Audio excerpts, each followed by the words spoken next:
Maswerteng tanghali po mga ka-STL. Narito na po ang resulta ng STL Batangas para sa araw na to, first draw, April 9, 2025. Araw ng Miyerkules. Naway ang mga natayan niyo pong mga numero kanina ay manalo nawa ngayong tanghaling ito, 12 PM. Kaya kunin niyo na po ang inyong mga tickets. Narito na po ang resulta. Ang mga numerong nanalo sa STL Batangas ngayong tanghaling ito, April 9, 2025, 12 PM. First draw result 3 at 20.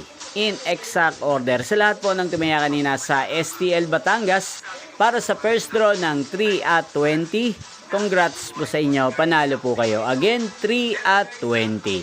At ngayong tanghaling ito sa STL Batangas, sa din pong i-shoutout si Ate Brenda ng Batangas na lagi din pong nanonood sa channel na to. Shoutout po sa inyo, Ate Brenda. Sana po'y swertein din ang mga numerong tinatayan nyo sa STL Batangas. At sa lahat po ng mga taga Batangas yan, shoutout po sa inyo. Inyo pong napanood ang resulta ng STL Batangas. Magkita-kita pong muli tayo mamayang alas 4:30 ng hapon para sa second draw result ng STL Batangas. Thank you for watching.